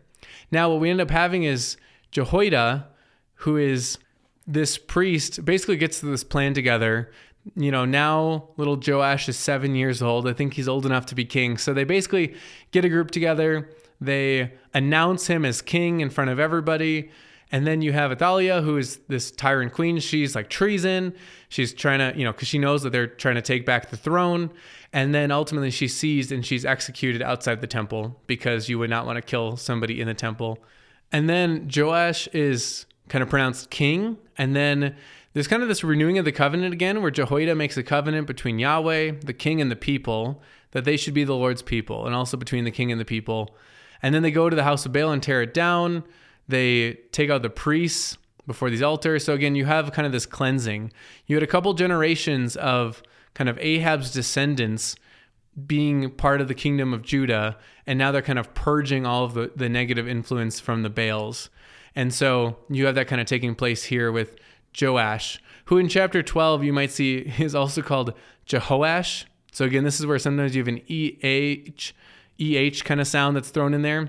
So again, same name, Joash, Jehoash, but he's 7 years again when he begins to reign. And so again, this is a kind of a new generation. So now we have Jehu in the north, we have Hazael in Syria, we have Elisha as the prophet, and now we have Joash, no longer kind of following the Baals in the southern kingdom. And then we're told that Joash did what was right in the eyes of the Lord because Jehoiada, the priest, instructed him. So again, Jehoiada is this one who is teaching the law, and the fact that you have a king who's listening to that is huge. And then Jehoash goes about repairing the temple. So he sees the temple being neglected because of all that's taken place and transpired and all of this Baal worship. And so basically he starts collecting money so that way people can give a free will offering to the repairing of the temple. Now, after, we're told, 23 years, nothing has happened. And so ultimately what ends up happening is he goes to Jehoiada, who seems like a great priest, but clearly they're not doing anything to the temple, and basically says, you're relieved of your duties of repairing the temple. So then Joash goes and makes an offering box at the entrance of the temple. And then when people come in, they can drop money in. And then when it's full, they give it to an accountant. And then they have workmen who are good about actually putting it to practice and putting it to use. So then you actually have some work being done on the temple to repair it. But we're told that Hazael, again, king of Syria, fought against Gath and took it. So that's in the Philistines' territory. But when Hazael set his face to go up to Jerusalem, he was going to come attack Jerusalem, then Joash basically sends him the sacred gifts that had been stored up in the house of the Lord. And so again, you have this imperfect king who's doing some great things, repairing the temple and, cleansing everything from Baal's influence. But when there's an enemy, he doesn't turn to the Lord, but instead takes the Lord's gifts, the gifts that were to the Lord, and instead pays off an enemy with them. And so Hazael leaves Jerusalem for this time. And so then ultimately we're told that Joash is killed by a conspiracy. So he's struck down, and then his son Amaziah reigns in his place. So then in chapter 13, we go back to the northern kingdom, and we have a Jehoahaz. So again, I know some of these names might be a little bit tricky, but Jehoahaz, who is the son of Jehu, who begins to reign. So Jehu, again, probably the best northern king we got. His son takes over, but we're told that he does what is evil in the sight of the Lord and followed in the sins of Jeroboam, that is those golden calves again.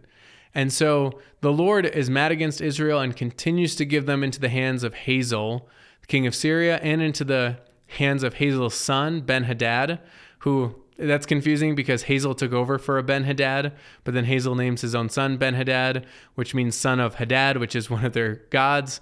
And so, again, you got a lot of duplicate names, but basically the point being that God continues to give Israel into the hands of Syria. Syria is oppressing them, they're inflicting them, they're killing them. But we're told in verse 5, so this is chapter 13, verse 5, the Lord gave Israel a savior because of the oppression, so they escaped from the hands of the Syrians. So again, this sounds a lot like the time of Judges, right?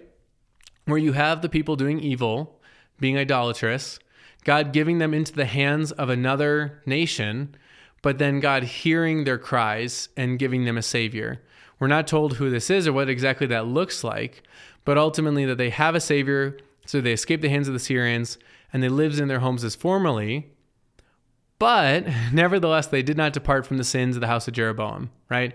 So you have here this, again, God caring for the people, saving them, but they still do not turn back to him as they should. They still continue to sin and commit idolatry. So then Jehoahaz ultimately dies, and then a Joash reigns in his place. So again, you have a Joash in the south, you have a Joash in the north. I'm going to again put that document or that link in. It has kind of a chronicle of the different kings, how they overlap, their times. It's also nice because it talks about which prophets were each of those periods, which will become even more in play as we get into next week. But again, just bear with it all and stick with it the best you can as you kind of track, right? We've got a Joash in the south, we have a Joash in the north. Joash in the south is this little boy who is hidden for a period of time. Joash in the north is the grandson of Jehu. It's, again, can be confusing, but stick with it the best you can. So we have a brief little section on Joash's time in Israel. So this is northern Joash. Again, he did what was evil in the sight of the Lord, but he did fight against Amaziah. So again, we're going to get to that sequence here in a little bit. But then we have the death of Elisha. So Elisha is fallen sick with the illness that is ultimately going to kill him. And Joash, the king of Israel, goes down and weeps before him. And kind of, this is, again, Joash did what was evil, but he here puts himself at the mercy of Elisha and mourns and shows proper respect. And then Elisha gives him the sign. He has him shoot an arrow through a window. And he says, the Lord's arrow of victory, the arrow of victory over Syria. So he's promising victory over Syria. And then basically tells him to start smacking arrows on the ground. And Joash hits the ground 3 times. And Elisha is mad. He says, if you would have done it 5 or 6 times and thoroughly beaten them, then the Lord would have given you decisive victory. But now you're only going to strike down Syria 3 times. So then Elisha dies. And we have this interesting little story, again, just showing God's working through Elijah and Elisha, where Elisha is buried. But then we have a band of Moabites who is invading, and a man is being buried. And behold, a marauding band was seen, and the man was thrown into the grave of Elisha. And so he dies, but then as soon as he touches the bones of Elijah, he comes back to life. So it's literally the bones of Elisha that bring a dead man back to life. And so kind of, again, you just see God's working in like these kind of supernatural ways through Elisha, this great prophet. Even after his death, he raises a man to death, basically. So Hazael continues to oppress them against Syria, but he dies, and then Ben-Hadad takes over. And so you have your second Ben-Hadad, but now he's in the place fighting against Israel. And we're told that 3 times Joash defeated him and recovered cities of Israel. So starting to push back, and all of a sudden you have Israel starting to retake some cities from Syria because of God's favor and care for Israel. Now in chapter 14, we have Amaziah, who's the son of the southern Joash. So now he's king of Judah, and he does what is right in the eyes of the Lord, yet not like David, his father. So he does well, but he's not quite up to David's standard.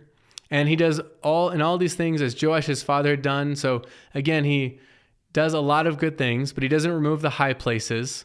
And ultimately, he then puts to death the people who had struck down his father, but he doesn't punish their children, because the book of the law of Moses says fathers shall not be put to death because of their children, nor children be put to death because of their fathers.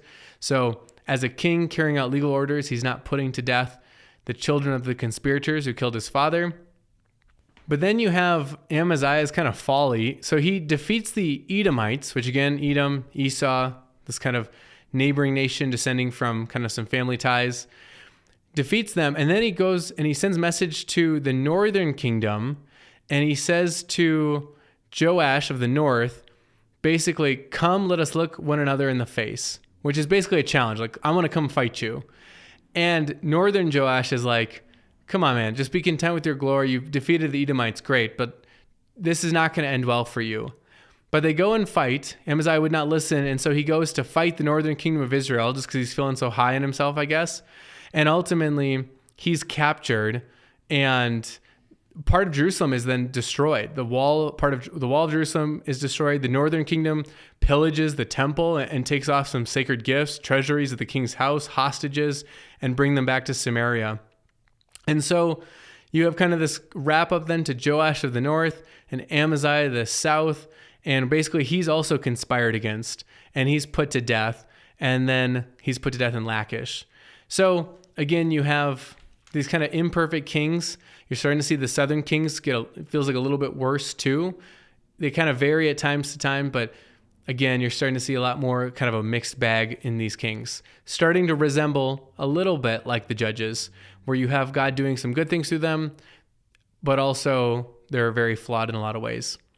So then what we're told in the north is that we have a new king, son of Joash, who is Jeroboam, which again, I know we got duplicate names here again, but Jeroboam, this is the second Jeroboam. There was the original OG Jeroboam, who is the first king of the northern kingdom. So now this Jeroboam is the great grandson of Jehu. And so Jeroboam, we're told, does what is evil in the sight of the Lord, but he's restoring borders of Israel from Syria, which we're told this was according to the word of the Lord, the God of Israel, which he spoke by his servant Jonah, the son of Amittai. Now that's the Jonah from the book of Jonah. Now that prophecy that we just are seeing fulfilled isn't recorded in that book, which we'll get to.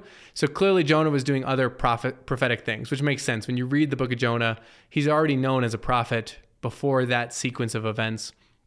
But we see that the Lord sees his people in affliction, even though they're doing wickedness and evil, and he sees that they have nobody to save them. And the Lord had said he would not blot out the name of Israel from under heaven, so he saved them by the hand of Jeroboam.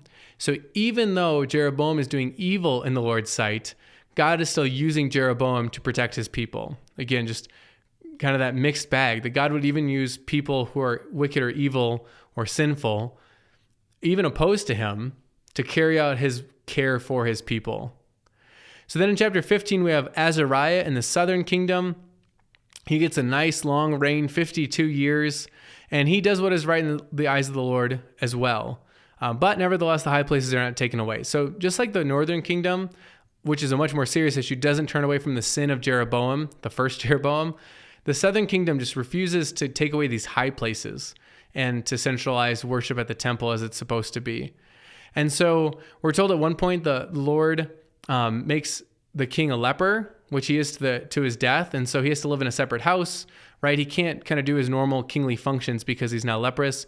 And Jotham, his son, basically takes over his household and governs the land. So even though he lives a long life, he does not have a long time actually like reigning as you would expect a king to do.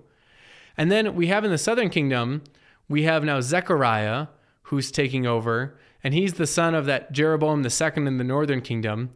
Now he only reigns for 6 months, so it's a pretty short term, and we're told that he does what is evil in the sight of the Lord, does not depart from the sins of the first Jeroboam, and that a man named Shallum conspires against him and strikes him down and puts him to death to take over.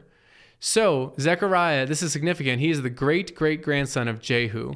Now if you remember, when Jehu became king, the Lord said, because you've done what is right in my eyes, I will let your sons reign over Israel, even to the 4th generation. So Zechariah here is the 4th generation down from Jehu. And so the Lord has kept his promise and said, I have now fulfilled. I've given Jehu 4 generations down of kings, but now he's overthrown and somebody else takes over, which is Shallum. So the Lord fulfills his promise. Shallum reigns, but he only reigns for a month because he has done this conspiracy, and then basically people turn on him because of what he had done.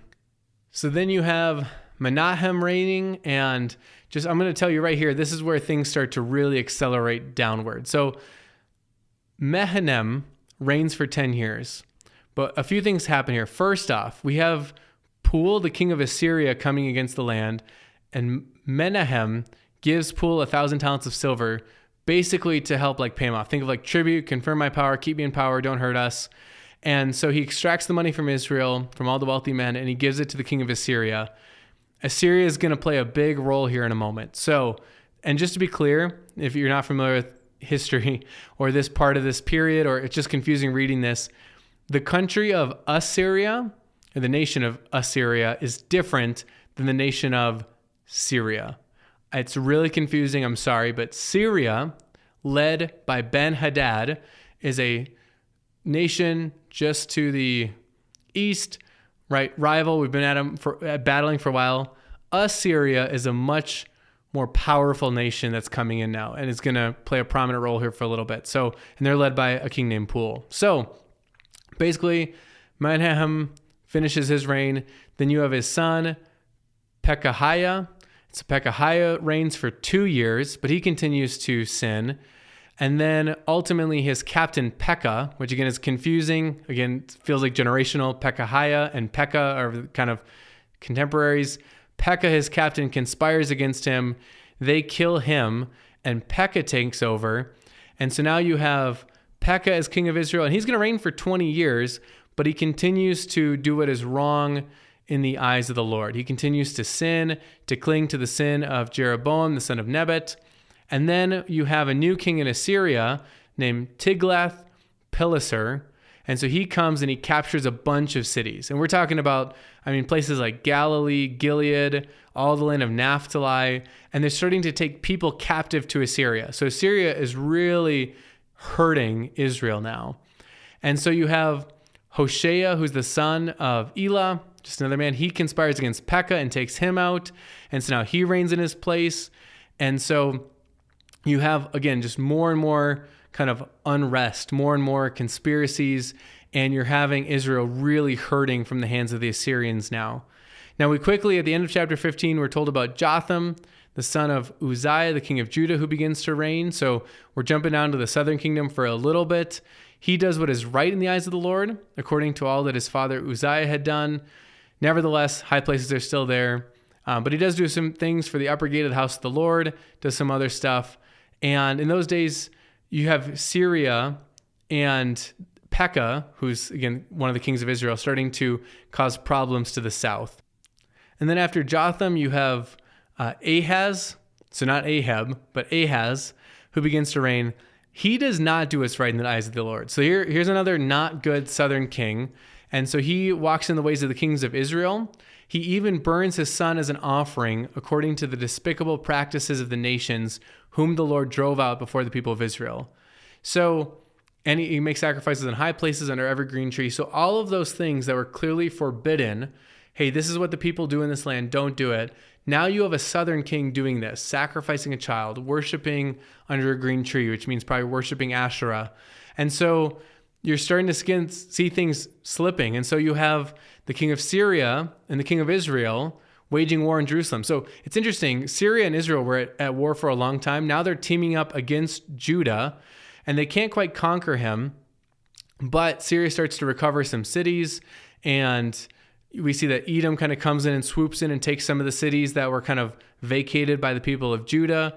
So then Ahaz sends messengers to Assyria and basically says, come rescue me from the hands of Syria and from the hands of Israel. So Ahaz takes silver and gold that was found in the house of the Lord and presents it to the king of Assyria. So again, you have this wicked southern king of Judah who's taking the Lord's treasury and he's paying this foreign power, Assyria, to come and defeat Syria and Israel. Now, this is significant, especially for what's going to come next. But the fact that you have Judah paying a foreign power to attack Israel, again, just think of like how far we've fallen. Like these two kingdoms, which started as one and are of the same people, right? The people of Israel, the people of God, people descendant from Abraham and the descendants of the promise, all of these things. Now you have the southern kingdom paying a foreign power to attack the northern kingdom, right? To help defend itself. So it's just an absolute mess.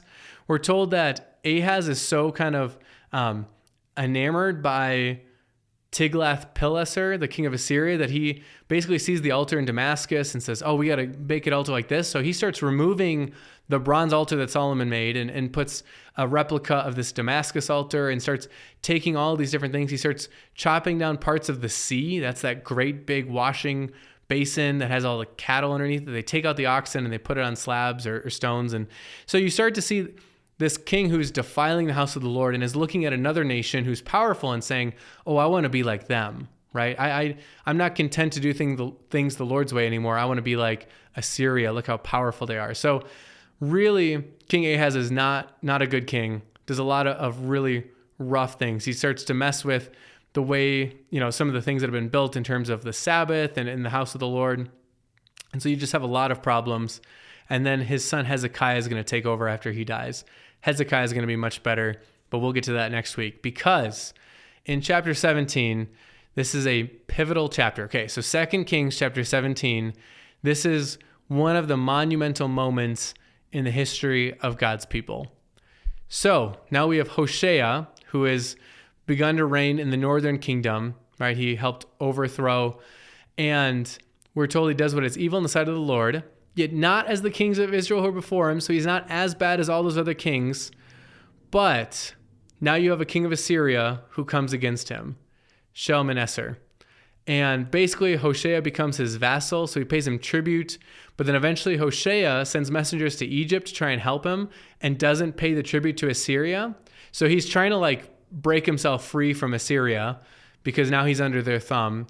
And so Assyria comes in, they shut him up, they put him in prison, and they invade the land of Samaria for 3 years and besieged it. And here's the important thing. So we're told, chapter 17, verse 6, in the 9th year of Hoshea, the king of Assyria captured Samaria, and he carried the Israelites away to Assyria, placed them in a plethora of places. So what happens? So Assyria comes in, they start carrying the citizens of Israel off to different places because Assyria has a big territory. They start putting them in different territories. So what are they doing? The people are getting vomited out of the land, right? This was the whole thing. The people before you in the promised land, they're getting vomited out because they're doing these wicked things. If you do like them, you'll get vomited out too. What's happening to Israel? They're being vomited out of the land and they're being scattered amongst the nations. They used to be scattered. They were brought to the promised land. Now they're scattered once again. And in verse 7, we're told explicitly, you want to know why this happened? It is because the people of Israel had sinned against the Lord their God, who had brought them up out of the land of Egypt from under the hand of Pharaoh, the king of Egypt, and had feared other gods and walked in the customs of the nations whom the Lord drove out before the people of Israel, and in the customs that the kings of Israel had practiced. So I just encourage you for chapter 17, as you finish out this week's reading, just really maybe slow down for this section, because what you have here is this this summary statement. It's a very dense section saying, here's what happened. The people of Israel, God brought them out of Egypt. He brought them to a promised land. He warned them. He gave them a good law, all of it. And they did all of this wickedness. They turned their backs on him. They worshiped other gods. They did despicable practices. And what you have here in 2 Kings 17 is God fulfilling his promise that if you do what those people did, I'm going to kick you out of the land just like I kicked them out. And that's exactly what happens. And so Israel is expelled from the promised land. Now, again, we still have the southern kingdom of Judah. On behalf of David, that's still hanging around. We're going to follow them going forward. But just notice that for 10 tribes of Israel, they're gone. They're kicked out of the promised land. Gad, Reuben, Manasseh, Ephraim, Dan, Zebulun, Asher, right? All of these tribes, which had such an important role in bringing the people to the promised land and had helped settle it and all of this, because of their wickedness, because they turned from the Lord, they are removed from the promised land. They are exiled out of it, and it's by the hand of Assyria. So Assyria comes in and they remove the people. What we're told then happens in the aftermath, at the end of chapter 17, is Assyria, they want the land to be populated, right? Because also people can't produce for you and pay tribute if there's no people to work it. So they remove most of the people from Israel. They resettle it with a bunch of foreigners, right? A bunch of people from different nations and such. And what ends up happening at first is these people just practice their own faith. They start worshiping their own gods. And we're told that the Lord sends lions amongst them. And so they realize, wait, this land is kind of special. We need to figure out how to worship the God of this land. And so Assyria brings back a priest to instruct them on how to worship Yahweh. But the people are still worshiping both their gods and Yahweh. So what you have here is you have now this blending, you could say blending of religions, blending of worship, where you have these other gods and you also have the Lord, and this kind of mixed pot. And this is really crucial if you're going to understand the New Testament whenever Samaria is discussed. Because, right, Samaria has now become kind of a stand-in for this whole territory in Israel. And Samaria is becoming this, in the worst sense, a melting pot of faith, where you have these other gods worshipped and you have Yahweh worshipped, and they're kind of mixed. Oh, we're supposed to worship the Lord in this way, but we're also supposed to worship our gods in this way, and we're kind of blending them, which is why in the New Testament, you see the Samaritans viewed as kind of this less than, half than breed. They have a bit of a relationship to the people of Judah or Judea, the Jewish people, because they do have a lot of shared stories. Like they claim Abraham and they claim, these different parts of Israel's history, but they don't worship the way that they're supposed to worship because they have all these other influences that have been brought in. And so they're kind of viewed from that point on as kind of a mixed half-breed in terms of their allegiance and their faith. Now, significantly though, part of the problem with the Jewish people in Jesus' day is that they failed to see that other people, even Samaritans, right, could worship the one true God. Like, yes, their history might have been muddled and mixed, but there's still hope for them to worship the one true God ultimately through Jesus. So that's how we end chapter 17. You have this kind of really sad ending to the history of Israel as we know it.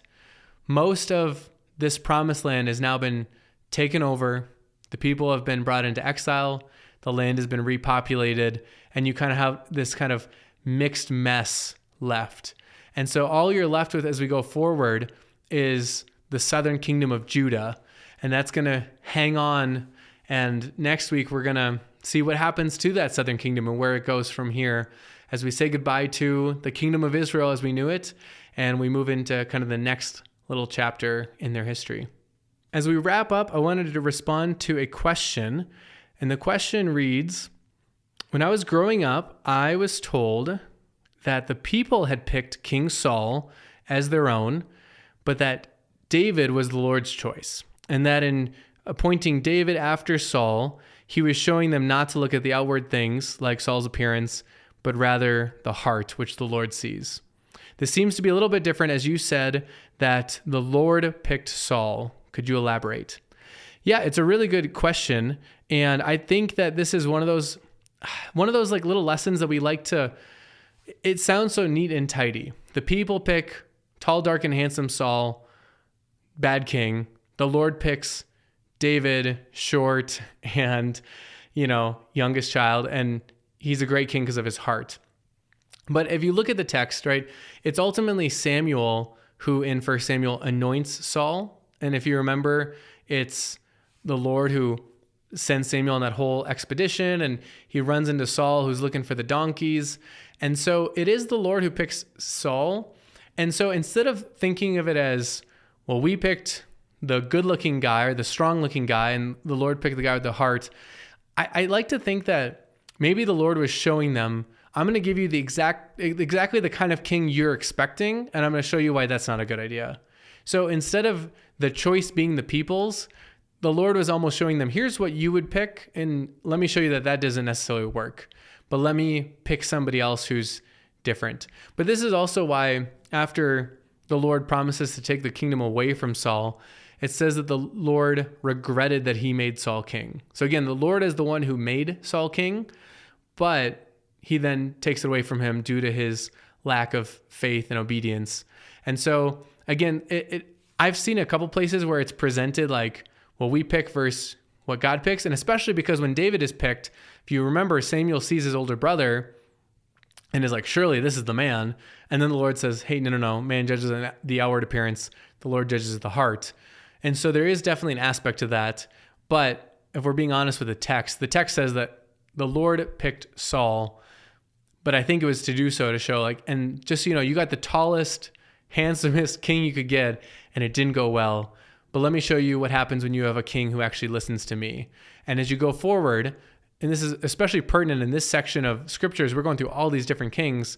Kind of the benchmark is David, right? Are you doing what's right in the Lord's eyes, following the ways of David, right?